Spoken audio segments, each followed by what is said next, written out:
نحمده ونستعينه ونستغفره ونؤمن به ونتوكل عليه ونعوذ بالله من شرور أنفسنا ومن سيئات أعمالنا من يهده الله فلا مضل له ومن يضلله فلا هادي له ونشهد أن لا إله إلا الله وحده لا شريك له ونشهد أن سيدنا ونبينا ومولانا محمدا عبده ورسوله أرسله بالحق بشيرا ونذيرا وداعيا إلى الله بإذنه وسراجا منيرا صلى الله تعالى عليه وعلى آله وأصحابه وسلم تسليما كثيرا كثيرا أما بعد فأعوذ بالله من الشيطان الرجيم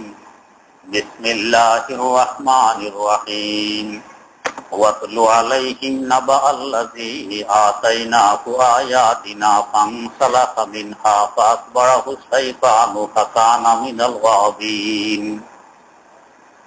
ولو شئنا لرفعناه بها ولكنه أخلد إلى الأرض واتبع هواه فمثله كمثل الكلب إن تحمل عليه يلهث أو تتركه يلهث ذلك مثل القوم الذين كذبوا بآياتنا فقصص القصص لعلهم يتفكرون ساء مثلا القوم الذين كذبوا بآياتنا وأنفسهم كانوا يظلمون من يهد الله فهو المهتدي ومن يضلل فأولئك هم الخاسرون صدق الله مولانا العظيم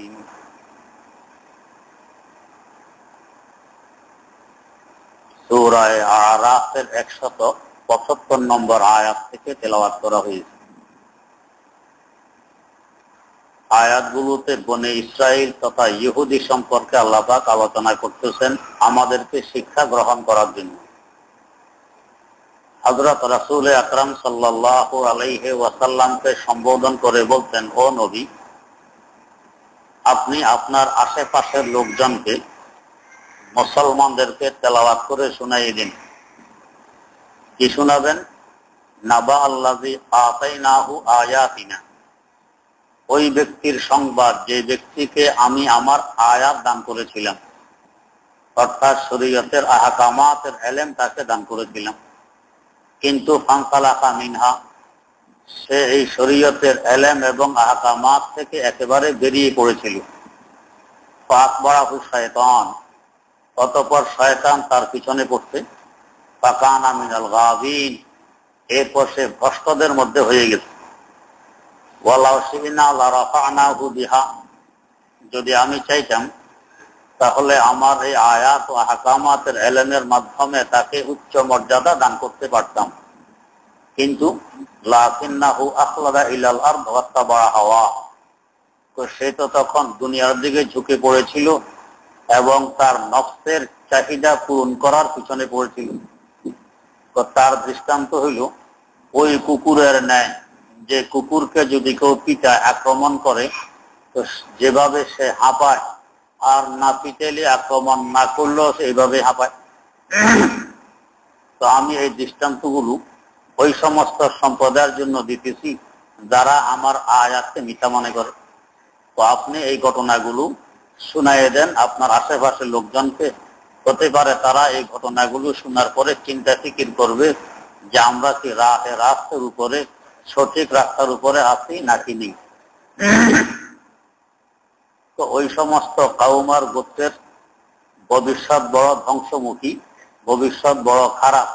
আল্লাযীনা কাযযাবু বিআয়াতিনা, যারা আমার আয়াতগুলোকে মিথ্যা মনে করে এবং তারা নিজের নফসের উপরে বাস্তবে জুলুম করে। আল্লাহ রাব্বুল আলামিন যাকে হেদায়েত দেন সেই হেদায়েত পান, আর আল্লাহ পাক যাকে গোমরা করেন এ ধ্বংসপ্রাপ্ত, এ তখন ক্ষতিগ্রস্ত হয়ে পড়ে, তার পক্ষে হেদায়েত পাওয়া সম্ভব হয় না। এটা গেল আয়াতের অনুবাদ। আল্লাহ রাব্বুল আলামিন কার ঘটনা বর্ণনা করার জন্য হুজুরকে আদেশ করলেন? কোরআন শরীফে ওই লোকের নাম বা ওই লোক কোথায় থাকে এই সম্পর্কে আলোচনা নেই, তবে হাদিসের মধ্যে আছে। এই আয়াতের তাফসীরে হাদিসে বালাম ইবনে বাউরার কথা উল্লেখ আছে। বনে ইসরায়েলের মধ্যে এক ব্যক্তি ছিল, তার নাম ছিল বালাম ইবনে বাউরা। এই ব্যক্তির এলেম কালাম শিক্ষা দীক্ষা অনেক ছিল, এমনকি এলমে মারিফাত পর্যন্ত সে পৌঁছেছিল। ইবাদত বন্দেগীতে লিপ্ত ছিল বড় ভালো মানুষ। এবং এই ইবাদত বন্দেগী করতে করতে আল্লাহ পাক তাকে ইসমে আযমের এলেম দান করতেন, যে ইসমে আযম পড়ে দোয়া করলে দোয়া কবুল হয়। তখন জমানা ছিল সাইয়্যিদিনা হযরত মূসা আলা নবিয়িনা ওয়া আলাইহিস সালাতু ওয়াস সালামের জমানা। মূসা আলাইহিস সালাম ফেরাউনের উপদ্রব থেকে নিষ্কৃতি পেয়ে বাহারে কুলজুম পাড়ি দিয়ে যখন এই পাড়ে চলে আসতেন, এই সংবাদগুলোও তারা পাইতেছিল। এরপরে কওমে জব্বারিনের বিরুদ্ধে জিহাদ করার জন্য আল্লাহ পাকের পক্ষ থেকে আদেশ আসে। কওমে জব্বারিন এরা বড় শক্তিশালী, বড় জবরদস্ত একটি গোত্র ছিল। এদের বিরুদ্ধে জিহাদের হুকুম আসলো। মূসা আলাইহিস সালাম তার সাথী সঙ্গীদেরকে নিয়ে জিহাদের লক্ষ্যে রওনা করতেন। কওমে জব্বারিনরাও মূসা আলাইহিস সালামের সংবাদগুলো পাইতেছিল যে ফেরাউনের মতো, যে খোদাই দাবিদার, দীর্ঘ 400 বছর পর্যন্ত ক্ষমতাসীন, তার বিরুদ্ধে মূসা আলাইহিস সালাম কামিয়াবি অর্জন করেন, ফেরাউন নীল দরিয়ায় ডুবে মারা যায়। সব সংবাদও এরা পাইতেছিল।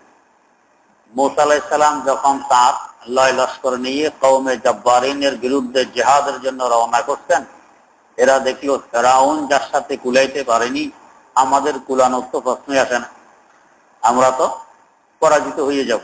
এখন কি করা যায়? যুদ্ধ করলে তো লাভ নেই, পরাজিত হোক। এদের মধ্যেই বালাম ইবনে বাউরা ছিল প্রসিদ্ধ বুজুর্গ হিসাবে। ইবাদত বন্দেগী করত, এলমে মারিফাত পর্যন্ত পৌঁছছিল এবং ইসমে আযমের জ্ঞানও আল্লাহ পাক তাকে দিয়েছিলেন। এরা তখন তার কাছে আসে, এসে বলে, হুজুর, মূসা তার সঙ্গপঙ্গ নিয়ে আসতেছে আমাদের বিরুদ্ধে জিহাদ করার জন্য। ফেরাউন যেখানে কুলাইতে পারেনি, আমাদের কুলানোর তো প্রশ্নই আসে না। আপনার কাছে আমরা আসছি, আপনি আপনার ইসমে আযম দিয়ে আল্লাহর কাছে একটু দোয়া করুন যাতে মূসা ধ্বংস হয়ে যায়। এদিকে জানে যে মূসা আল্লাহর নবী, এদিকে ধ্বংসের জন্য দোয়া করে কার কাছে? দোয়া করতে পারে আল্লাহর কাছে। তো যে আল্লাহর নবী, তার ধ্বংসের জন্য ওই আল্লাহর কাছে দোয়া করার কথা বলতেছে। কত বড় বেকুব মনে করেন? আমাদের প্রেসিডেন্ট কিংবা প্রধানমন্ত্রীর পক্ষ থেকে কেউ যদি আমার কাছে আসে আমাকে সাহায্য করার জন্য, আর আমি ওই প্রেসিডেন্টের কাছেই সুপারিশ করার জন্য বলতেছি, ওই প্রেসিডেন্ট মানবে আমার কথা? মোটো কারণ প্রেসিডেন্ট নিজে তো পাঠাইছেন আমাকে সাহায্য করার জন্য, আরেকজনের সুপারিশ যদি করে যে লোককে আপনি সাহায্যের জন্য পাঠাইছেন, এই লোকটাকে আধা পথে গুলি করে দেন, তো প্রেসিডেন্ট জীবনে গুলি করবে? কারণ প্রেসিডেন্ট নিজেই তো ওকে পাঠাইলো আমার কাছে, তো প্রেসিডেন্ট তাকে গুলি করবে কি করে? এরা বেকুফ। কারণ বেকুফ কেন হয়েছে? আল্লাহ রাব্বুল আলামিনের বিধান কেউ যখন ভ্রষ্ট হয় তখন তার বুঝবুদ্ধি বিদায় নিয়ে যায়। হক এবং বাতিল বুঝার মতো যোগ্যতা তার মধ্যে আর থাকে না। এটা কখন হয়? যখন মানুষ নিজের স্বার্থকে অগ্রাধিকার দেয়, শুধু স্বার্থ দেখে আর কিছু দেখে না, নিজের নফসকে অগ্রাধিকার দেয়। আমার নফস যা বলে, আমার খাহেস যা, এটাই পূরণ করব। এই দুই কাজ যখন মানুষ শুরু করে তখন হক এবং বাতিল বুঝার মতো শক্তি তার থেকে লোপ পেয়ে যায়, সে হক বাতিল বোঝে না।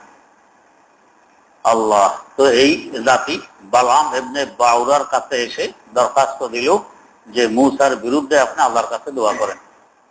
উনি বললেন যে কি আশ্চর্য কথা, মূসা তো আল্লাহ পাকের প্রেরিত পুরুষ, সে তো রাসূল, তার বিরুদ্ধে দোয়া করাও বৈধ হবে না, আর দোয়া করলেও কোনো লাভ হবে না। এরা কয় না, দোয়া করেন, তো এটা অসম্ভব, করা যাবে না।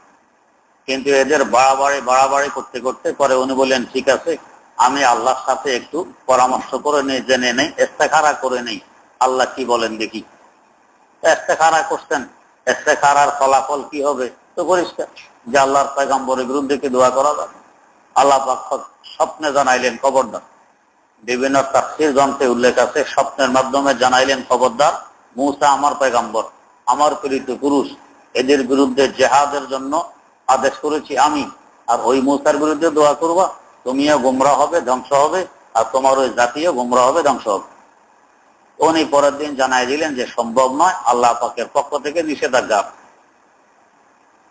আল্লাহ এরা এখন করলো কি, দুইটা রাস্তা অবলম্বন করলো, যে রাস্তাগুলি আল্লাহ মাফ করুন আমরা অবলম্বন করি। কি রাস্তা? এর স্ত্রীকে যদি বোঝানো যায়, স্ত্রীকে দিয়ে স্বামীকে বোঝানো সহজ। আমরা এখন কোথায় কোনো বিপদে করলে, কোনো অফিসার, কোনো বড় ঊর্ধ্বতম কর্মকর্তা কাজ না করলে তারা স্ত্রীকে বোঝানোর চেষ্টা করি, তো বিবিরে লাইন করতে পারলে বিবি তার স্বামীকে সহজে লাইন করতে পারবে। আল্লাহ তো স্ত্রীকে এরা বুঝাইতে সক্ষম হইল, এখন স্ত্রী স্বামীকে বুঝাবে। আর একটা রাস্তা কি, অনেক ভারী অঙ্কের রিশওয়াত, ঘুষ করছে, এটা অনেক ভারী অঙ্কের হাদিয়া তোফার নামে বহু সামান মাল মাথা নিয়ে স্ত্রীর কাছে হাজির করছে, এগুলো আপনাকে দিলাম। তো স্ত্রী এই সমস্ত সামান সব গ্রহণ করে বালাম বাউরাকে বুঝাইতে শুরু করলো, যে দেখেন এতগুলো মাল খাইলাম, আমি তো নিয়ে নিছি মালগুলো, হ্যাঁ আপনি একটু দোয়া করেন মুসার বিরুদ্ধে, অসুবিধা কি, কবুল করলে করলো, আল্লাহ না করলে না করলো, দোয়া কর। স্ত্রীর কথায় আরে মাল দেখে লোভে পেয়েছে, আল্লাহ মাফ করুন। আল্লাহ এই জন্য আমরা প্রত্যেক প্রত্যেক মুহূর্ত আল্লাহ পাকের মুহতাজ। আল্লাহ আল্লাহুম্মা সাব্বিত কলবি আলা দীনিক, ও আল্লাহ আমার অন্তরকে আপনার দ্বীনের উপর অটল রাখুন, দোয়া করতে হয়। এখন দ্বীনের উপর আছি, 1 ঘন্টা পরে থাকবো, কোনো বিশ্বাস নেই। আল্লাহ রাব্বুল আলামিনের মুখাপেক্ষী হার মুহূর্ত উনি দয়া মায়া করে যদি রাখেন ওনার দ্বীনের উপরে, ওনার অবদান আমার কৃতিত্ব কিছু নেই। এখন একে লোভে পাইছে আর স্ত্রীর কথার আসর করছে, এখন আল্লাহ পাকের কাছে বদদোয়া করবে, কওমে জব্বারিনকে সাথে নিয়ে হাত তুলছে বদদোয়া করার জন্য। বদদোয়া করবে কি, যে আল্লাহ মূসাকে ধ্বংস করে দেন, মূসার সাথে যত লস্কর আছে তাদেরকে ধ্বংস করে দেন, আর আমাকে জয়যুক্ত করুন, এটাই তো বদদোয়া করুন। হাত উঠানোর পরে জবানে আসতেছে কি, আল্লাহ কওমে জব্বারিনকে ধ্বংস করে দেন। নিজের সদাতিয়ার গোত্রের বিরুদ্ধে বদদোয়া শুরু হয়েছে। এরা তো সর্বনাশ, আপনি কি করতেছেন, কি করতেছি, তো আপনি তো আমাদের বিরুদ্ধে বদদোয়া করতেছেন। বদদোয়া করার কথা ছিল মূসার বিরুদ্ধে, মূসার সঙ্গভঙ্গদের বিরুদ্ধে, আপনি তো আমাদের বিরুদ্ধে বদদোয়া করতেছেন। এখন বালাম ইবনে বাউরা চেষ্টা করতেছে, কিন্তু জবান দিয়ে নিজেদের বিরুদ্ধে বদদোয়া বের হয়, মূসা আলাইহিস সালামের বিরুদ্ধে বদদোয়া বের হয় না। কারণ এই জবানটা কার নিয়ন্ত্রণে? আমার আল্লাহর নিয়ন্ত্রণে, এটা আমার নিয়ন্ত্রণে নয়। আমার আল্লাহ এই জবান দিয়ে আওয়াজ বের করার আদেশ দিলে জবান আওয়াজ বের করতে পারে, আদেশ না দিলে এই জবানের কোনো ক্ষমতা নেই যে সে আওয়াজ বের করতে পারে। আল্লাহ রাব্বুল আলামিন যেভাবে চান সেভাবে এটা চলে। এই জন্য প্রতি মুহূর্তে আমাকে আল্লাহ পাকের মুহতাজ আর মুখাপেক্ষী হয়ে থাকা লাগে।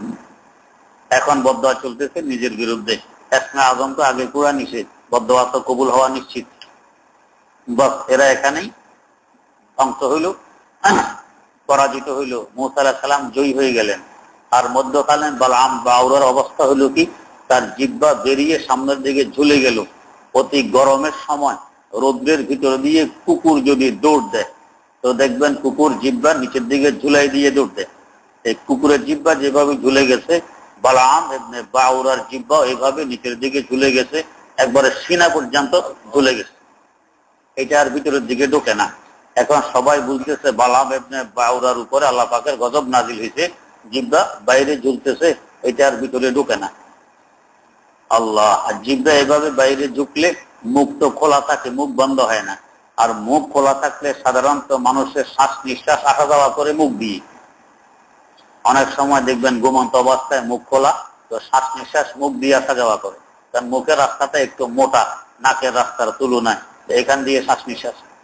তো এখন তার শ্বাস নিঃশ্বাস শুরু হয়েছে মুখ দিয়ে, আর মুখ দিয়ে শ্বাস নিঃশ্বাস গ্রহণ করলে ত্যাগ করলে দেখবেন গলা শুকিয়ে যায়।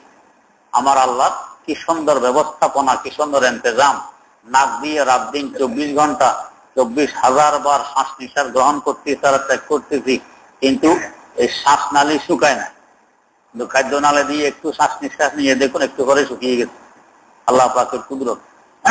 তো এর এখন মুখ শুকিয়ে যাইতেছে আর জিহ্বা তো ঝুলে গেছে, সবাই দেখতেছে, তার উপরে গজব নাযিল হচ্ছে। আল্লাহ, মূসা আলাইহিস সালামের আগমন ঘটল, উনি জয়যুক্ত হয়ে গেলেন, আর এরা পরাজিত হয়ে গেল। বালাম বাউরা ধ্বংস হইল, কওমে জাব্বারিনও ধ্বংস হইল। আল্লাহ পাক এই ঘটনার কথা বলতেছেন, ওয়াতুলু আলাইহিম নাবা আল্লাযী আতাইনাহু আয়াতিনা। আপনি আপনার উম্মতের উপর, আপনার জমানার মানুষদের কাছে ওই সংবাদগুলো, ওই ব্যক্তির সংবাদ তেলাওয়াত করে শুনাইয়ে দেন, যাকে আমি আমার আয়াতের এলেম, আমার শরীয়তের আহকামাতের এলেম দান করেছিলাম। কিন্তু ফানসালাখা মিনহা, সে এটা থেকে একবারে বেরিয়ে পড়ছে, এলেমের দ্বারা কাছে নেই, এখন লোভে পড়ছে। আল্লাহ মাফ করুক, এই জমানায় এই ধরনের বহু মানুষ আছে, এলেম আছে, কোরআন আদি বোঝে, হাদিস বোঝে, কিন্তু পয়সার লোভে পড়ে সঠিক হুকুম বর্ণনা করে না। আল্লাহ, স্ত্রীকে তালাক দিয়ে আসছে, একেবারে 3 তালাক, নিশ্চিত স্ত্রী হারাম হয়ে গেছে, তালাক হয়ে গেছে, কিন্তু ওর কাছে আসলে 1000 খানেক টাকা দিলে আমি ব্যবস্থা করে দিব। তো শিখাইয়া দেয় স্বামীকে যে তুমি এইভাবে প্রশ্ন লেখো, তাহলে আমি উত্তর দিব তালাক হয় নাই। তুমি সমাজকে বুঝাইতে পারবে যে অমুক হুজুরের ফতুয়া আসছে, তালাক হয়নি, একসাথে থাকতে পারবো। যদি বাস্তবে তালাক হয়েই থাকে, প্রশ্নকে পরিবর্তন করে তার উত্তর যদি লিখি তালাক হয় নাই, তো আমার আল্লাহ পাকের কাছে এটার কোনো ভ্যালু আছে? তালাক তো হয়েই গেছে। তো সারা জিন্দেগি জিনার একটা রাস্তা আমি খুলে দিলাম 1000 টাকার বিনিময়ে, আল্লাহ মাফ করুক, এই পর্যন্ত নিচে আমরাও তো নামি। আল্লাহ, ফানসালাখা মিনহা, সে তার দিন থেকে একেবারে বেরিয়ে পড়ছে। কেন বেরিয়ে পড়ছে? ওই স্ত্রীর কুষ্টানিতে আর মালের লোভে, স্ত্রীর কুষ্টানি আর মালের লোভ। আল্লাহ রাসূল সাল্লাল্লাহু আলাইহি ওয়াসাল্লাম হাদিসে ইরশাদ ফরমান, ফামান কানাত হিজরাতুহু ইলা দুনিয়া ফা হিজরাতুহু ইলা দুনিয়া, যার হিজরত দুনিয়ার দিকে হয়, আবিন আও ইমরাতিন, অথবা কোনো মেয়ের জন্য যদি কেউ হিজরত করে, ফায়ান কি হুহা, সে ওই মেয়েকে বিয়ে করবে। দুনিয়ার দিকে হিজরত করলে দুনিয়া পাবে, হাদিসের মধ্যে আছে। তার মানে ইসলামে যে হিজরতের কথা, হিজরত তো করবে আল্লাহর দ্বীনের জন্য, কোন নারীর জন্য নয়, দুনিয়ার জন্য নয়। তো এখানে একটা কথা বলে, দুনিয়াকে ফার্সিতে বলে জর, জর মানে টাকা পয়সা, অর্থ সম্পদ, জর। আর নারীকে বলে জন, জর আর জন। তো জন লিখতো প্রথম অক্ষর জা, আর জর লিখতো প্রথম অক্ষর জা। ওই 2 জা এর কথা এখানে উল্লেখ আছে। তো আরেক জা এর কারণে তো মানুষ ফিতনায় পড়ে, সেটা হলো জমিন। এই জমিন লিখতো জা মিন ইয়া নুন, জমিন। তো এটাও তো ফিতনার কারণ, জমিন নিয়ে মারামারি। জর মানে টাকা পয়সা নিয়ে মারামারি, অর্থ সম্পদ নিয়ে মারামারি, আর নারী নিয়ে মারামারি। এই 3টা নিয়ে মানুষ মারামারি করে। তা আল্লাহ রাসূল 2টা বলতেন, 2 জা, জন এবং জরের কথা বলতেন, জমিনের কথা বললেন না। তো জবাব দেখো, দুনিয়া বলছেন যে হিজরাতুহু ইলা দুনিয়া, দুনিয়ার জন্য হিজরত করলে দুনিয়ার জন্যই হবে। তো এই দুনিয়ার ভিতরে 2 জা আছে, জন অর্থাৎ নারী, এটাও দুনিয়া, আর জমিন, এটাও দুনিয়া। এই 3 জা এর ব্যাপারে, জর, জমিন এবং জন, এই 3 জা নিয়ে খুব সতর্ক থাকতে হয়। এর মধ্যে মানুষ ফিতনায় পড়ে, মানুষ বিপদগামী হয়। জমিন নিয়ে হয়, জন নিয়ে হয়, জর নিয়ে হয়, অর্থাৎ টাকা পয়সা, অর্থ সম্পদ, নারী আর জমিন, এই নিয়ে হয়। তো এখানেও এই বালআম ইবনে বাউরা 2টাই পাইছে, জনে পাইছে এবং জরে পাইছে। টাকা পয়সা, অর্থ সম্পদ দিছে তাকে হাদিয়া, আর নারী তাকে পুষ্টাইতেছে। এই পুষ্টানোতে এই বেচারা শেষমেশ গোমরা হয়ে গেল, ধ্বংস হয়ে গেল। এই 3 জিনিস থেকে বড় সতর্ক থাকতে হয়। সাইয়্যিদানা হযরত আদম আলা নবিয়িনা ওয়া আলাইহিস সালাতু ওয়াস সালাম, ওনার ইন্তেকালের সময় ওনার ছেলে হযরত শীস আলাইহিস সালাম, যিনি নবী ছিলেন, ওনাকে ডেকে কিছু ওসিয়ত করছিলেন। তো একটা ওসিয়ত ছিল যে, দেখো, এই জনের পরামর্শে কোনো কাজ করবে না। জন মানে নারী, এদের পরামর্শে কোনো কাজ করবে না, এই করলে বিপদে পড়বা। এটার দলিল হিসাবে পেশ করলেন, তো আমি যে এই গন্ধম খাইছি, এটা কিন্তু জনের পরামর্শে খাইছি, আমার স্ত্রী হাওয়ার পরামর্শে খাইছি, এরপরে বিপদে পড়ছি, এরপরে বিপদে পড়ছি। 2 নম্বর ওসিয়ত করছিলেন কোনো কাজ করলে আগে অন্তরকে জিজ্ঞেস করো, অন্তর যদি বাধা দেয় এই কাজ করবা না, করলে বিপদে পড়বা। দলিল দিলেন, তো আমি যে গন্ধম খাইছি আমার অন্তর কিন্তু বাধা দিছিল, কিন্তু স্ত্রীর কথাই খাইছি, অন্তরে বাধা মানি নাই, পরে বিপদে পড়ছি, তো এই কাজটা করবা না সহজে। এখানেও বালআম ইবনে বাউরা জনের কথা শুনছে, তার পরামর্শ শুনে বিপদ টেনে আনছে। আল্লাহ। আর শয়তান তো এই ধরনের সুযোগের অপেক্ষায় থাকে, কাকে কি সুযোগে কষ্ট করতে পারি, গোমরা করতে পারি। তো শয়তানও তো চাইছে, কিভাবে ওদেরকেও বুঝাইছে, কিভাবে বুঝাইছে যে দেখো বালাম বাউরাকে তোমরা সহজে নরম করতে পারবে না, তার স্ত্রীর কাছে যাও, ওকে নরম করা সহজ হবে।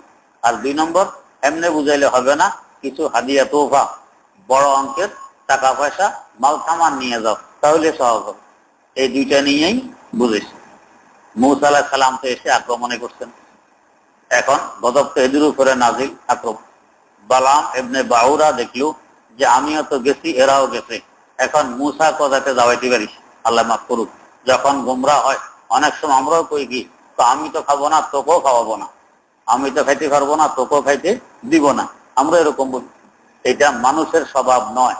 ঠিক আছে, কোনো কারণে আমি করতে পারলাম না, আমার আরেক ভাই করুক, অসুবিধা কি? কেউ না কেউ তো উপকৃত হইল, এটা নিয়ম। আমার ডাক্তার ভাই যখন সিলেট মেডিকেলে পড়াইতেন, ওনার কাছে শুনেছি এক প্রফেসর মেডিকেলের সামনে টমেটো ক্ষেত করত, টক বেগুনের ক্ষেত করত। তো উনি এই বিকালে বিকালে এই গাছে পানি দিতেছেন, নেট দিতেছেন, খুব পরিচর্যা করতেন, কিন্তু টমেটো কাটলে ছাত্রা নিয়ে খেয়ে ফেলত, উনি মোটো খাইতে পারতেন না। তো ডাক্তাররা একদিন ওনাকে বললেন যে স্যার এত কষ্ট করেন, আপনাকে তো কখনো টমেটো নিতে আর খাইতে দেখি নেই, সব তো ছাত্ররা খেয়ে ফেলি, এত কষ্ট করি আর লাভ কি? উনি বলে, ইউসুফ তুমি কি বলতেছ? আমি কষ্ট করি আর যে করুক টমেটো তো হয়, আমি খাই আর যে খায় কেউ না কেউ তো খায়, উপকার তো হইতেছে, এটাই যথেষ্ট। আমারই খাইতে হবে, আমাকে উপকৃত হইতে হবে আমার ক্ষেত থেকে, এটা জরুরি নয়, আবশ্যক নয়। যে কোনো কেউ উপকার পাইলেই হইল, যে কোনো কেউ এটা ভোগ করতে পারলেই হইল। তো কত সুন্দর দৃষ্টি দেখুন, নজর দেখুন, এটাই মানবতা, যে সব স্বার্থ আমার উদ্ধার হবে, আমার ভাইয়ের হবে না, এটা নয়। এখন বালআম ইবনে বাউরা দেখলো আমিও গেছি, আমার জাতিও গেছে ধ্বংস, এখন মূসারও ধ্বংস করে ছাড়ি। আল্লাহ, আল্লাহ মাফ করুক। এখন মূসা আলাইহিস সালামকে আক্রমণ করছে এই জাতির উপরে, কওমে জব্বারিনের উপর। বালআম ইবনে বাউরা পরামর্শ দিল যে এদের সাথে তো কুলাইতে আর পারবে না, ধ্বংস তোমরা হবে, যেহেতু সে নবী, তার লস্করের সাথে কুলাইতে পারবে না, জেহাদে তারাই কামিয়াব হবে। তবে একটা কাজ যদি করতে পারো, কয় কি? তোমাদের সুন্দরী সুন্দরী যুবতীদেরকে যদি ওদের ভিতরে ঢুকাই দিতে পারো, আর ওরা এই যুবতীদেরকে যাই করতে চায় যুবতীরা যাতে বাধা না দেয়, এই কাজ যেখানে হবে সেখানে আল্লাহর গজব নাজিল হয়। তাহলে মূসার উপরও গজব নাজিল হবে, তার স্বজাতির উপরও গজব নাজিল হবে, তোমরা নিরাপদে থাকতে পারবে, এই যুদ্ধ আর করা লাগবে না। নারীর বুদ্ধি দিছে। এরা এখন তাদের কওমের সুন্দরী সুন্দরী যুবতীদেরকে সাজাই গুজাইয়ে মূসা আলাইহিস সালামের লস্করের ভিতরে ঢুকাই দিছে। আল্লাহ। চোখের হেফাজত ইসলামের দৃষ্টিতে খুব গুরুত্ব রাখে, নারী হোক আর পুরুষ হোক, চোখের হেফাজতে গুরুত্ব খুব বেশি। এই চোখের মাধ্যমে শয়তান আমাদের কলব আর অন্তরকে দখল করে বড় সহজ। এটার হেফাজত যত গুরুত্বের সাথে করতে পারবো, আমার কলব আর অন্তরের হেফাজত তত শক্তির সাথে হবে, মারাত্মক। আল্লাহ। তো নারী যখন ঢুকাই দিল, মূসা আলাইহিস সালামের স্বজাতি এমনি অনেক দিন থেকে সফর করে আসতেছে জেহাদের জন্য, নিজেদের গদ্দুয়ার থেকে অনেক দূরে, নারী পাইয়া তো বস পাইছি, আল্লাহ মাফ পুরো গুনাহে লিপ্ত হইয়া বলল। তবে সকলে হয়নি, প্রথমে হয়েছে একজন লিডার কিসিমের মানুষ গুনাহে লিপ্ত হইল, তাকে নারীর পিছনে আসক্ত হইতে দেখে মূসা আলাইহিস সালাম খুব বুঝানোর চেষ্টা করলেন, ফেরানোর চেষ্টা করলেন, কিন্তু সে বুঝলো না, ফিরল না, অপকর্মে লিপ্ত হয়ে গেল। বস এই একজনের অপকর্মে আল্লাহর গজব নাজিল হইল, ৭০,০০০ বনি ইসরাইল মহামারীতে ধ্বংস হয়ে গেল। ৭০,০০০, আল্লাহ মাফ করুন। এরপরে যাইয়া সকলে মিলে তওবা করছে, তওবার পরে মহামারী দূর হয়েছে। তো বনি ইসরাইল তো ৭০,০০০ ধ্বংস হইল এই অপকর্মের কারণে। কেন? প্রথমে চোখের হেফাজত করেনি। এই কওমে জব্বারিনরা নারী দিয়ে বনি ইসরাইলকে ধ্বংস করার চেষ্টা করছে, কামিয়াব হয়েছে। কিন্তু আমাদের ইসলামে যে চোখের হেফাজতের গুরুত্ব খুব বেশি, পর্দার গুরুত্ব খুব বেশি। এখানেও কাফেররা এই চেষ্টা কম করেনি। হযরত খালিদ বিন ওলীদ রাদিয়াল্লাহু তাআলা আনহু যখন পারস্য সম্রাটের বিরুদ্ধে জিহাদে আসেন,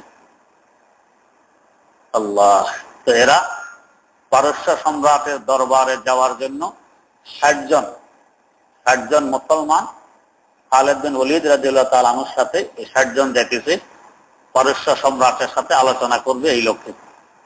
এরা করছে কি, রাস্তার দুই পার্শ্বে সুন্দর সুন্দর যুবতীদেরকে সাজাইয়ে দাঁড় করাইছে।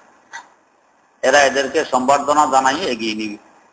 আর মুসলমানের নিয়ম কি, পথ চলার সময় নিচের দিকে তাকাইয়া হাঁটো, ডানে বাঁয়েও তাকাবে না, পিছনে সামনেও না, উপরেও না, নিচের দিকে তাকাইয়া হাঁটো, এটা হলো সুন্নত। আর হযরতে সাহাবায়ে কেরাম রাদিয়াল্লাহু তাআলা আনহুম যেভাবে সুন্নতের পাবন্দি করতেন, এইভাবে সুন্নতের পাবন্দি অন্যদের থেকে তো কঠিন। ওনারা জান যাইতে পারে কিন্তু সুন্নত ছুটবে না। কি পরিমাণ আশেক ছিলেন সুন্নতের। হযরতে আব্দুল্লাহ ইবনে ওমর রাদিয়াল্লাহু তাআলা আনহু হজ করতে আসতেছেন মদিনায় মুনাওয়ারা থেকে। রাস্তায় এক জায়গায় এসে ওটের পিঠ থেকে নেমে পেশাব করতে বসলেন। তো সবাই দেখতেছে উনি পেশাব করতে বসছেন। কিছুক্ষণ বসে থেকে উঠে চলে আসছেন, দেখে পেশাব নাই, পেশাব করেননি। জিজ্ঞেস করলো, হুজুর পেশাব করতে বসলেন, পেশাব করলেন না, উঠে চলে আসছেন, কোনো সমস্যা? কয় না। তাহলে তো আমি আল্লাহ রাসূল সাল্লাল্লাহু আলাইহি ওয়াসাল্লামের সাথে এই রাস্তায় হজ করছি, এই রাস্তায় সফর করে হজ করছি। তো এখানে এসে আল্লাহ রাসূল সাল্লাল্লাহু আলাইহি ওয়াসাল্লাম পেশাব করছিলেন। তো হুজুর যেই সুরতে যেইভাবে পেশাব করতে বসছেন, আমার এখন পেশাবের প্রয়োজন নেই, তারপরেও হুজুর যে বসছেন তাই আমিও বসছি। কি পরিমাণ সুন্নতের আশেক। তো এরা, এদের গুনাহ আল্লাহ পাক কেন মাফ করবেন না? আল্লাহ পাকের পছন্দনীয় বান্দা এরা কেন হবেন না? আল্লাহর হাবিব সাল্লাল্লাহু আলাইহি ওয়াসাল্লামের সামান্যতম তরিকার সুন্নত ছাড়তে এরা রাজি নয়। আল্লাহ সুন্নতের পাওয়া। তো খালিদ বিন ওলীদ রাদিয়াল্লাহু তাআলা আনহুর সাথে মুজাহিদিন ইসলামের জামাত যেতেছে পারস্য সম্রাটের কাছে। আর রাস্তার দুই পাশে ইরানি সুন্দরী যুবতীরা। ইরানের মানুষ তো এমন সুন্দর, আর সুন্দরী যুবতী সেজে গুজে দুই পাশে, কি অবস্থা। কিন্তু মুসলমান তো সুন্নতের পাবন, এরা সাহাবী রাসূল, এরা একবারে নিচের দিকে তাকাইয়ে সোজা হেঁটে দরবারে চলে গেছে। এরা বোঝও নাই ডানে বাঁয়ে কে আছে। আল্লাহ, তার বাদশার সিআইডি তো চতুর্দিকে আছে। এরা গিয়ে সংবাদ দিল, বাদশা এদের সাথে যুদ্ধ করে কুলানো যাবে না, এদের সাথে কথাবার্তা বলতে হুঁশিয়ার করে বলতে হবে, যুদ্ধ করে কুলানো যাবে না। কেন যাবে না? তো আমরা এইভাবে সুন্দরী সুন্দরী যুবতীদেরকে সাজিয়ে গুজিয়ে রাস্তার দুই পাশে দাঁড় করাইলাম। আর এরা কি মানুষ না জিন না ফেরেশতা না কোনো নির্জীব বস্তু? ডানে বাঁয়ে তাকাইলো না, সামনে পিছনে তাকাইলো না, উপরের দিকেও তাকাইলো না, একেবারে পাথরের ন্যায় নিচের দিকে তাকিয়ে সোজা হেঁটে চলে আসলো। পাশে নারী আছে না কে আছে, ভ্রুক্ষেপও করেনি। এমন জাতির সাথে যুদ্ধ করে কুলানো কঠিন। মুসলমানদের তরিকা নিচের দিকে তাকায় হাঁটো, এটা সুন্নত। আল্লাহ রাসূল সাল্লাল্লাহু আলাইহি ওয়াসাল্লাম এমন ভাবে হাঁটতেন মনে হইতে যেন কিছু হারিয়ে গেছে, ওইটা খুঁজতে খুঁজতে হাঁটতেছেন। এভাবে নিচের দিকে তাকাই হাঁটতেন নিয়ম। তো মুসলমানদের কত সুন্দরী নারী দিয়ে আকৃষ্ট করতে পারেনি, ধ্বংস করতে পারেনি পারস্যবাসীরা, কিন্তু বনি ইসরাইলকে কওমে জাব্বারিন নারী দিয়ে ধ্বংস করে ফেলতে ৭০,০০০ বনি ইসরাইল ধ্বংস হয়ে গেছে। ওরা ধ্বংস হয়েছে নারীর উপরে আসক্ত হয়ে গেছে। আর এরা ধ্বংস হয়েছে বালাম ইবনে বাউরা এবং তার স্বজাতি ধ্বংস হয়েছে পয়গম্বরের বিরুদ্ধে গিয়ে, আল্লাহ পাকের বিধানের বিরুদ্ধে গিয়ে। উভয় জাতি ধ্বংস। এই ঘটনা থেকে আমরা শিক্ষা গ্রহণ করতে পারি যে দেখো, অনেক সময় অপরাধ করে একজনে, কষ্ট পায় ১০০০ জনে। এটা হয়, অপরাধ একজনে করে, কষ্ট ১০০০ জনে পায়। তাহলে একজনেই যাতে অপরাধ করতে না পারে, ১০০০ জনের দায়িত্ব যে একে বিরত রাখো, ফিরাই রাখো। আজ আমাদের মধ্যে অশান্তি বিরাজমান, কারণ কি? যে দুষ্কৃতিকারী দুষ্কৃতি করতেছে, মস্তানে মস্তানি করতেছে, চাঁদাবাজে চাঁদাবাজি করতেছে। আমরা দেখিও দেখি নাই, শুনিও শুনি নাই, বুঝিও বুঝিনি। এই অবস্থা আমরা চলতেছি, যার কারণে আমাদের উপরে এত সমস্যা। এখনো কিন্তু খারাপ মানুষের সংখ্যা কম, ভালো মানুষের সংখ্যা বেশি। এই ভালো মানুষগুলো একটু সচেতন হয় যে কেন তুমি এমন করবে, তোমাকে এমন করতে দেয়া যাবে না, তো তাহলে দেখবেন যে কত সুন্দর শান্তির বাতাস বয়ে চলে। কিন্তু মুসিবত তো এখানে, খারাপ মানুষটাকে ভালো করতে গিয়ে সমাজের লোকেরা যদি চেষ্টা প্রচেষ্টা চালায়, তার উপরে কিছু বাধ্যবাধকতা আরোপ করে, তো দেখবেন সরকার এসে তার পক্ষ নিবে, আপনার বিপক্ষে যাবে, এবং পুরা আন্তর্জাতিক ভাবে একটা জাতিসংঘ সহকারে সব আপনার বিরুদ্ধে যাবে, ওই দুষ্কৃতিকারী লোকটার পক্ষ নিবে। এইটা হলো মুসিবত। কারণ আমাদের মন মস্তিষ্ক, আমাদের মগজ গোলাই করতে কারা? ওই বিজাতিরা। কারণ যাদের হাতে দেশ চালানোর দায়িত্ব, এরা সব লেখাপড়া কোথায় করে আসছে? ওই বিজাতিদের ওইখানে। ওদের গোলা পানি আর নাপাক পানি দিয়ে মন মস্তিষ্ক দোলাই করে আসছে। ওরা যায় কয় তাই শোনে, ওরা যায় কয় তাই মনে করে এর মধ্যে আমাদের কামিয়াবি। কিন্তু এর ভিতরে আমাদের ধ্বংস লুকিয়ে আছে, এটা বুঝার মতো যোগ্যতাও ওইখানে থাকার কারণে হারিয়ে গেছে। আল্লাহ মাফ করুন। আল্লাহ না হয় এখনো যদি আমরা সজাগ হই, তাহলে আমরা কিন্তু অল্প কিছু সংখ্যক লোকের সাহায্য করতে পারি অতি সহজে। এরা অতি সহজে এইভাবে বিশৃঙ্খলা সৃষ্টি করতে পারেন। আল্লাহ মাফ করুন। ওয়াতলু আলাইহিম নাবা আল্লাযী আতাইনাহু আয়াতিনা ফানসালাখা মিনহা ফাআতবা'আহু শাইতানু ফাকানা মিনাল গাবিন। 2 নম্বর শিক্ষা গ্রহণ করতে হবে যে আমরা হার মুহূর্ত আল্লাহর মুহতাজ আর মুকাফির। আল্লাহ পাক যদি আমাকে হেদায়েতে রাখেন তো পারেন, আর উনি না রাখলে আমার কৃতিত্ব নেই, আমার শক্তি নেই, আমি হেদায়েতের উপরে অটল থাকতে পারি। তাই হেদায়েতের জন্য আল্লাহ পাকের কাছে সবসময় দোয়া করতে হয়। 3 নম্বর, আল্লাহ রাব্বুল আলামিনের কাছে দোয়া করতে বুঝে শুনে দোয়া করতে হবে।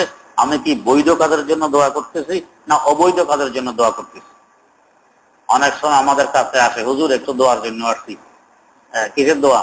হুজুর আমি এক মেয়েকে ভালোবাসি, যাতে বিয়ে করতে পারি, আমার আর খাইয়ে দেয়া কাম নাই, মেয়েকে ভালোবাসো, আমি তোমার জন্য দোয়া করি।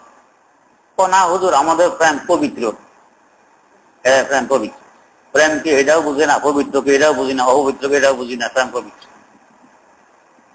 পবিত্র প্রেমের লাগে দোয়ার জন্য আসে।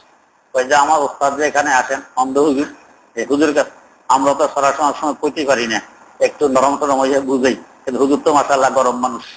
হুজুর কাছে একদিন আসছে, হুজুর আমার মেয়ে ডিগ্রি পরীক্ষা দিবে, দোয়া চাই।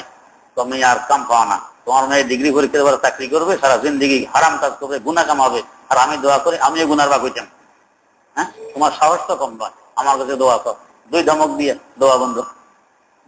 আল্লাহ, তো এইভাবে অবৈধ কাজের জন্য দোয়া করাও অবৈধ, এটা করা যাবে না। এটা করতে গেলে আল্লাহ মাফ করুক, আল্লাহর গজব নাযিল হতে পারে, যেরকম বালাম ইবনে বাউরার উপরে আল্লাহর গজব নাযিল হয়েছে। আল্লাহ, এরপরে অবৈধ কাজের সহযোগিতা করা অবৈধ। বালাম বাউরা সহযোগিতা করছিল অবৈধ কাজের, অবৈধ হয়েছে। হইয়া কি পরিমাণ বেইজ্জতি! অবৈধ কাজের সহযোগিতা করলে বেইজ্জতি নেমে আসে। কিরকম? কুকুরের মতো হয়ে গেছে। শ্বাস নিঃশ্বাস গ্রহণ করার ত্যাগ করার সিস্টেম হলো নাক দিয়ে। এটা জরুরি, আবশ্যক। এটা গ্রহণ আর ত্যাগ করতে না পারলে আমরা বাঁচবো না। আমরা দূষিত বাতাস বের করে দেই আর ফ্রেশ বাতাস গ্রহণ করি, তাজা বাতাস গ্রহণ করি। বাতাসের সাথে অক্সিজেন, যেটা অপরিহার্য আমাদের বাঁচার জন্য, এটা আমরা গ্রহণ করি। দূষিত বের করে দিলাম, তাজাটা গ্রহণ করলাম। কিন্তু এই যে এটা এত আবশ্যক আর জরুরি, এটা গ্রহণ করতে আর থাকতে কি আমাদের চিন্তা ফিকির করা লাগে? লাগে না। আমাদেরকে পরিশ্রম করতে হয়? হয় না। আমাদেরকে খুব খেয়াল করে গ্রহণ করা লাগে? লাগে না। খেয়ালও লাগে না, পরিশ্রমও লাগে না, চিন্তা ফিকিরও লাগে না, টাকা পয়সা খরচ করা লাগে না। অটোমেটিক রাত দিন নাক দিয়ে ঢুকে আবার নাক দিয়ে বের হয়। আল্লাহ পাক এত সুন্দর নিয়ম পদ্ধতি দিয়ে দিয়েছেন আমাদের। কিন্তু একটা জাতি আছে, এটা হলো কুকুর। এরা দেখবেন যখন রোদে যাবে, যখন দৌড় দিবে, আর অনেক সময় এমনিও জিহ্বা বের করে দিয়ে মুখ দিয়ে শ্বাস নিঃশ্বাস গ্রহণ করে আর ফেলে। এটাকে বলে হাঁপায়। দেখবেন এইভাবে মুখ দিয়ে গ্রহণ করতেছে। এটা কুকুরের স্বভাব, অন্য কোনো জানোয়ার এরকম করে না। মানুষের মাঝে মধ্যে মুখ দিয়ে নেয়, খুব বেশি পরিশ্রম করলে, খুব বেশি ক্লান্ত হয়ে পড়লে, বা কোনো অসুখ বিসুখে লিপ্ত হইলে, হঠাৎ ভয় পেয়ে গেলে, তখন মানুষ মুখ দিয়ে শ্বাস নিঃশ্বাস গ্রহণ করে। না, সাধারণ অবস্থা নাক দিয়ে করে। বাকি সমস্ত মাখলুক নাক দিয়ে করে, শুধু কুকুরের স্বভাব এ মুখ দিয়ে করে, জিহ্বা ঝুলে যায়। আল্লাহ, কেউ যদি নষ্ট হয়, কাউকে যদি মানুষ একেবারে বেইজ্জত মনে করে, তো তাকে তুলনা দেয় কুকুরের সাথে, গালি দেয়, কুকুরের বাচ্চা, কুকুর, গালি দেয়। তার মানে তুমি নিকৃষ্টতম একটা প্রাণী। এই বালাম ইবনে বাউরা অবৈধ কাজের দোয়া করার কারণে আল্লাহ রাব্বুল আলামিন তাকে কুকুরের মতো বানিয়ে দিলেন, নিকৃষ্টতম বানিয়ে দিলেন। তার জিহ্বা এখন কুকুরের ন্যায় ঝুলতেছে নিচের দিকে, শ্বাস নিঃশ্বাস গ্রহণ করতেছে মুখ দিয়ে, যেভাবে মানুষ হাঁপায় এভাবে হাঁপানোর মতো করে।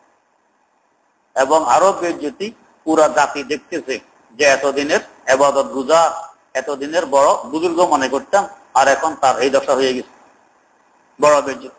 তো অবৈধ কাজের অবৈধ পরামর্শ দেওয়া, এটা নিজের ইজ্জত ধর্ম নষ্ট করা, বেজ্জতিকে টেনে আন। আল্লাহ পাক তার দৃষ্টান্ত দিতেছেন, লাউসিনা লারাফানাহু বিহা ওয়ালাকিন্নাহু আখলাদা ইলাল আরদি ওয়াত্তাবা হাওয়া। তো নিজের মাল মাথা দেখলি, এই মাল সামান থেকে তোমার লোভ লালসা এটা ধুয়ে মুছে পরিষ্কার করে ফেলো, দেখবে জীবন কত সুন্দর হবে। আর যদি মাল সামানের লালসা তোমার ভিতরে সবসময় ঘুরপাক খায়, তো দেখবে তোমার জীবন অসুন্দর হয়ে পড়বে, অসুন্দর। আল্লাহ এক বুজুর্গকে জিজ্ঞাসা করা হয়েছিল যে হুজুর, এই যে মাল সামান দুনিয়া, এটা কি জিনিস, আমাদেরকে একটু বুঝাইয়া দেন, আমাদেরকে একটু বুঝাই দেন দুনিয়া কি জিনিস।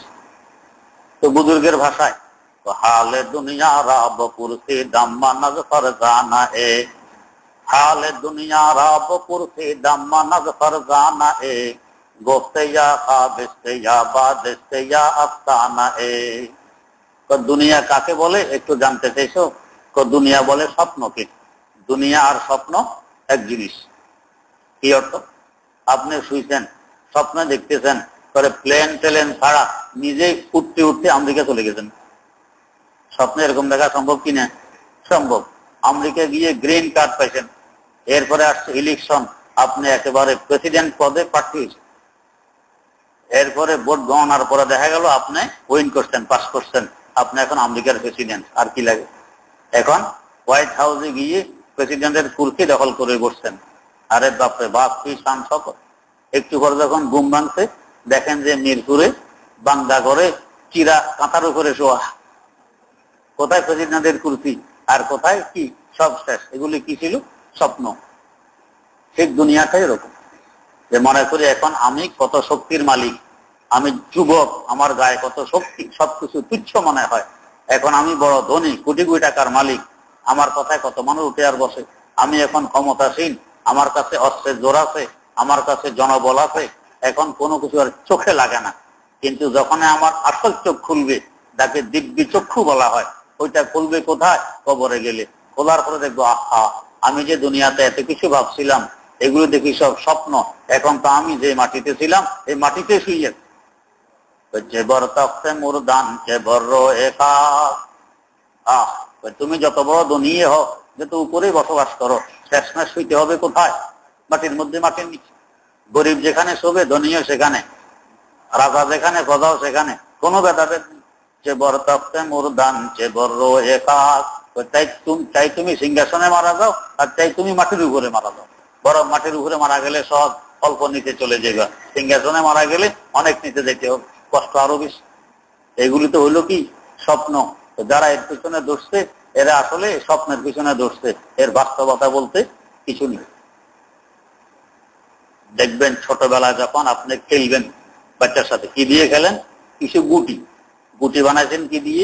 ইটের কণা কিংবা পাথরের কণা অথবা কচুর ডগাকে কেটে কেটে গুটি বানাইছেন, গুটি বানাই খেলতেছেন। আপনি হেরে গেছেন, আপনার গুটি পেয়ে গেছে আরেকজনে। আপনি ছোট মানুষ, তোমার খুব খারাপ, ঘরে গিয়ে ভাত খান না, মাঝে মধ্যে কাঁদেন, মাঝে মধ্যে যার সাথে খেলতে বসছেন মারামারিতে লিপ্ত হয়েছেন, আমার গুটি দিয়ে দাও। অথচ এই কচুর ডগার রাস্তার কিনারায় কি কিসের অভাব? হাজার হাজার সেখানে পাওয়া যায়। আর এই পাথরের কণা, ইটের কণা রাস্তার কিনারায় হাজার হাজার আছে, পাওয়া যায়। কিন্তু এই ৬-৭টা নিয়ে মারামারি, ৬-৭টা নিয়ে বড় ফেরি খান, বাচ্চানা বন্ধ, কান্দাকাটি শুরু করছে। কিন্তু এখন এই কথাগুলো মনে করলে হাসি আসে না? যে আর এর মারামারি তো আমরা করছিলাম এক সময়, কিসের জন্য করছি? টানছিলাম, চোখের পানি কাটছিলাম, কিসের জন্য কাটছি? এই গুটি গাটির এগুলো কোনো মূল্য আছে? তো ইটের কণা কোনো দাম নেই, এগুলো কচুর ডগা, কোনো দাম নেই। এগুলোর জন্য কাঁদছি কেন? বুঝবুদ্ধি ছিল না এই জন্য। তো ঠিক এখানে আমরা এখন হারাহারি মারামারি, এই ধন সম্পদ এটা আমার, জমি এটা আমার, টাকা এগুলো আমার, ক্ষমতা থাকবে আমার, এই সব নিয়ে মারামারি খুব করতেছি। যখন দিব্যি চক্ষু খুলবে কবর জগতে যাওয়ার পর, তখন হাসি আসবে, হ্যাঁ রে, কিসের জন্য মারামারি করছে? এগুলো তো সব ছিল স্বপ্ন।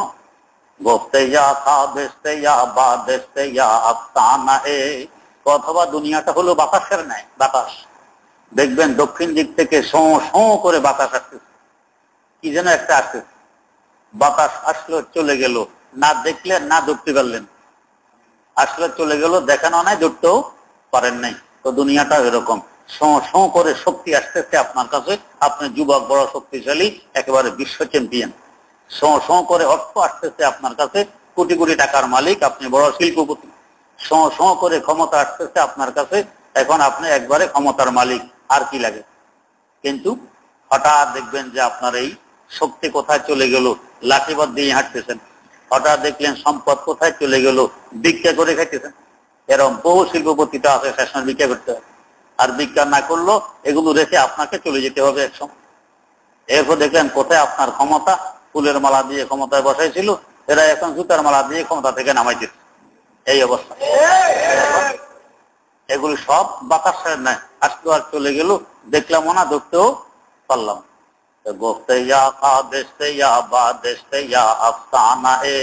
অথবা এই দুনিয়াটা হইল আফসানা, ইচ্ছা কাহিনী। ওই পর্দা ঝুলাইয়া দেখায় যুদ্ধ চলতেছে, মারামারি চলতেছে, অর্থ সম্পদ নিয়ে, এগুলো দেখে অনেকে কান্নাকাটিও করে। কিন্তু এখানের মেশিন শেষ, ওইখান দেখা যায় শুধু পর্দা, এখন আর কিছু নেই।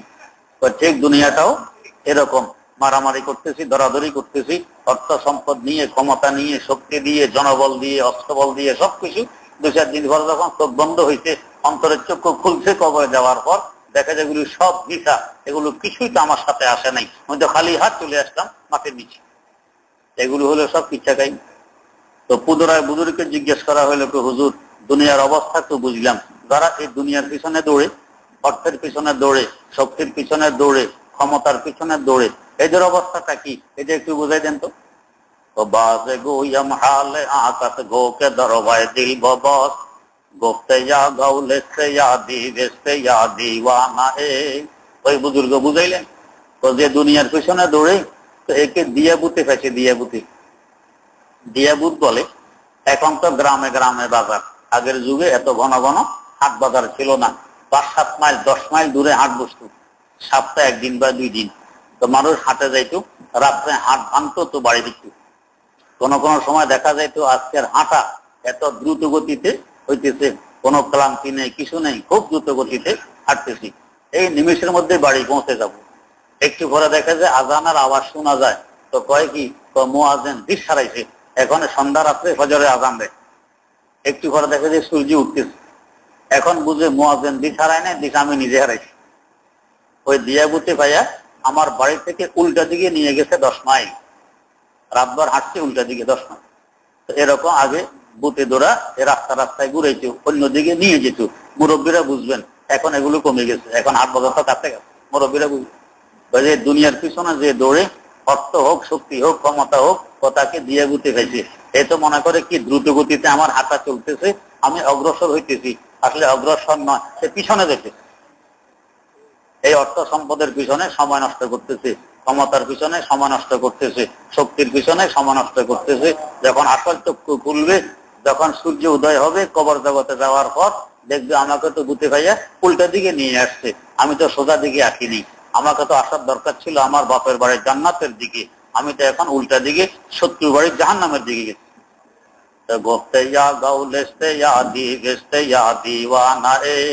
কতবার সে নিজেই বুথ, দুনিয়ার পিছনে যে দৌড়ে, তো সেই বুথ যখন মানুষকে বুথে ধরে, কেন ধরে, একে নিয়ে যাবে এর দেশে, বুথ যাকে ধরছে তাকে তার দেশে নিয়ে যাবে। তো সে মনে করে কি একবারে বেড়াগিরির কাজ করলাম, তাকে ধরছি, নিয়ে যাব আমার দেশে। ছেলেরা মেয়েদেরকে ধরে আর মেয়েরা ছেলেদেরকে ধরে দেশে নিয়ে যাবে, খুব বেড়াগিরি। একটু পরে খনকার আসে, খনকার এসে কানির আঙ্গুলে মজবুত করে একটা বান দেয়, কোষে বান দিয়ে শাস্তি দেওয়া আরম্ভ করে, আর এখানে আসবেনি ক। হ্যাঁ, আর এখন কয় যে আমি একে নিয়ে চলে যাই, আমার ছেড়ে দেন। তো একে নেওয়ার তো কষ্টই আসে না, শাস্তি ভোগ করতে করতে দেখে আর সহ্য হয় না, তখন কয় কি, তো আমাকে একটি গরু দেন, ঠিক আছে এরে রেখে যাব, একটি গরু নিয়ে চলে যাব। তো খনকার বলে খবরদার, গরুও পাবি না, এমনি যাইতে হবে তোমাকে। কয় না, এমনি যাবো না, শাস্তি আর সহ্য হয় না। ঠিক আছে একটি ছাগল দেন, তাহলে আমি যাই। তো ছাগলও পাবি না, আরো শাস্তি, এখন দেখা যায় আর সহ্য হয় না। তো ঠিক আছে একটি মুরগি দেন, মুরগি নিয়ে যাই। তো মুরগিও পাবি না, শেষমেশ শাস্তি আর সহ্য করতে পারতেছে না, কয় যে আমাকে ছেড়ে দেন, আমি এমনি যাই, খালি হাতে যাই, মুরগিও নিব না, কয় না কিছু নিয়ে যেতে হবে। তো কি কয় একখানা পুরানো জুতা অথবা পুরানো ঝাড়ু, আমাদের কুমিল্লার নোয়াখালী বলে টুন্ডা হিসে, টুন্ডা হিসে, এটা একটা মুখে তুলে দেয়, পুরানো জুতা কিংবা পুরানো একটা ঝাড়ু মুখে তুলে দেয়, এটা নিয়ে দৌড় মারে, রোগী বেহুশ হয়ে পড়ে যায়, দিন চলে যায়। তো শেষমেশ তার কিসমতে কি পুরানো জুতা আর পুরানো ঝাড়ু, এছাড়া কিছু নেই। ঠিক এরকম দুনিয়ার পিছনে যারা দৌড়ে, অর্থের পিছনে যারা দৌড়ে, ক্ষমতার পিছনে যারা দৌড়ে, সে নিজেই বুঝ, সে মনে করে একটা কিছু পাইতেছি, ক্ষমতা পাইতেছি, অর্থ পাইতেছি, জনবল পাইতেছি। এরপর যখন কবরে পৌঁছবে তো দেখবে যে আহা, এগুলো কিছুই পাই নেই, খালি হাত আসছি কবর। এগুলোর পিছনে দৌড়ে কবর জগতের পুঁজি জোগাড় করতে পারেনি, নিজের 80-90 বছরের মূল্যবান হায়াত বিনষ্ট করে আসলাম। এখন তো আর ফিরে যাওয়া যাবে না। সারা জিন্দেগি আবাদুল আবাদের জন্য আমি এখন অসহায়, এখন আমি অপরাধী, এখন আমি আসামি হয়ে জগতে আসছি, আমার অবস্থা কি হবে নিজেই বুঝ। 3 নম্বর বলেন গোস্তে যা গাউলেস্তে যা দিবেস্তে যা দিওয়ানা হে, অথবা সে নিজে হয়েছে পাগল। দুনিয়ার পেছনে যারা দৌড়ে কয় সে হয়েছে পাগল। আমরা মনে করি কি অমককে ঠক দিয়ে কোটি টাকা কামাইছি, আমি কত চালাক, আর হে বুঝবুদ্ধির অভাব, বোকা, বোকা বানাই কোটি টাকা কামাইছি, বোকা বানাইয়ে ক্ষমতা দখল করছি, আমি বড় চালাক। কিন্তু আসলে আমি পাগল, আমি চালাক নেই। যে পাগল হয় সে মনে করে আমি সবচেয়ে ভালো, আর বাকি সব হলো পাগলের গোষ্ঠী, মনে করে কিনা। আমরা এখানে এক পাগল আছে, মাঝে মধ্যে দেখবেন ডাস্টবিনে দাঁড়াইয়া, ময়লার স্তূপে দাঁড়াইয়া ভাষণ দেয়, প্রেসিডেন্টের ভাষণ। হে প্রেসিডেন্ট আসে, তখন পরনে ঠিকভাবে কাপড় চোপড় নাই, ভাষণ দেয় প্রেসিডেন্ট। এখন তো সে মনে করে আসলে আমি প্রেসিডেন্ট, এটা হলো আমার গদি, এখানে দাঁড়াই ভাষণ দিতিস। যখন থাকলামই নামে তখন দেখে যে আহা, আমি তো ময়লার স্তূপের উপরে, পরনে কাপড় চোপড় ঠিকঠাক নেই, আমি কিসের প্রেসিডেন্ট, আসলে ছিলাম আমি পাগল। তো পাগলে কখন নিচ্ছে পাগল মনে করে না। এক পাগল পাগলাখানা থেকে বেরিয়ে আসছে চিকিৎসা, আমার কাছে আসছে দোয়ার জন্য, এসে কয় হুজুর ওইখানে মানুষ যায়, পাগলাখানা যেখানে মানুষ যায়, তো যেই কষ্ট এরা মানুষকে দেয়, শুধু আমি দেখি ভালোবেসি, অন্য কেউ হলে পাগল হয়ে যেত, অন্য কেউ হলে পাগল হইতে, হে দেখা ভালোবেসি। কি বুঝায় এই কথা, নিজেই পাগল, কিন্তু পাগল কখন ইচ্ছে পাগল মনে করে না, মনে করে আমি বড় চালাক, আমি বুদ্ধিমান, বাকি সব পাগল।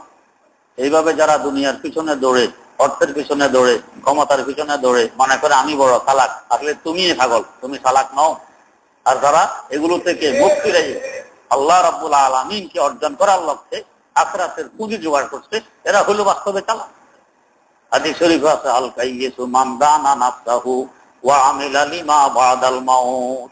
বাস্তব জ্ঞানী হলো যে নিজকে নিজে চিনে এবং মওত পরবর্তী জীবনের জন্য পুঁজি জোগাড় করে, সে হলো বাস্তব বুদ্ধিমান।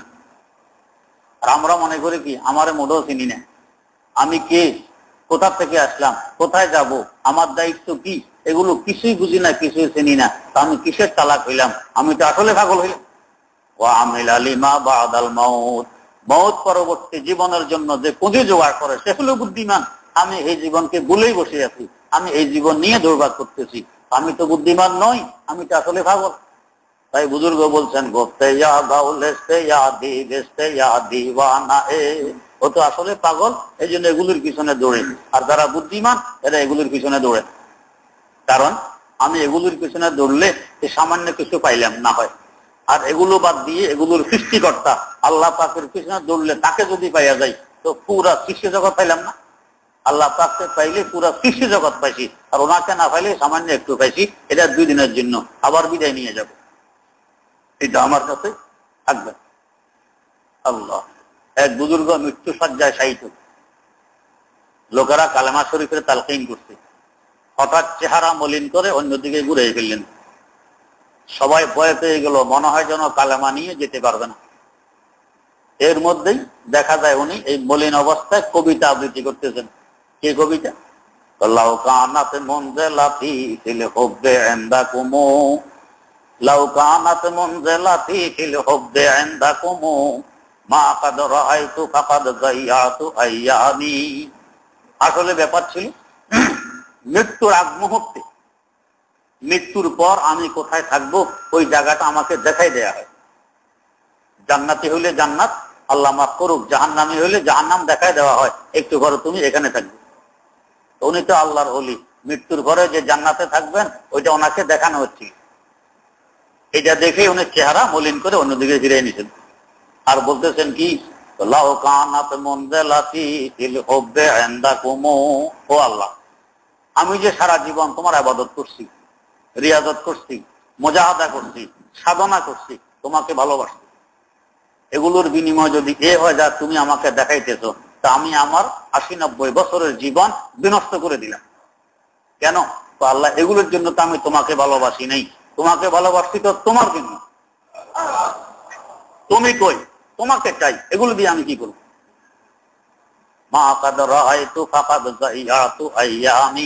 এরপরে খিলখিল করে হাঁটা শুরু করতেন, হাঁটতে হাঁটতে বিদায় নিয়ে গেছেন। তার মানে আগে যা দেখতেছিলেন ওইটা বিদায় নিয়ে গেছে, এরপরে কি দেখছেন উনি জানেন, ওনার খোদায় জানেন। তো মওত পরবর্তী জীবনের পুঁজি জোগাড় করা, এটা হলো আসল চালাকি, এটা হলো বুদ্ধিমানের কাজ। আর ওইটাকে বলে এই পার্থিব জগতের পিছনে দৌড়ভাগ করা, এটা বুদ্ধিমানের কাজ নয়, বুজুর্গ বান্ডা পাগলের কাজ। সে নিজেই পাগল।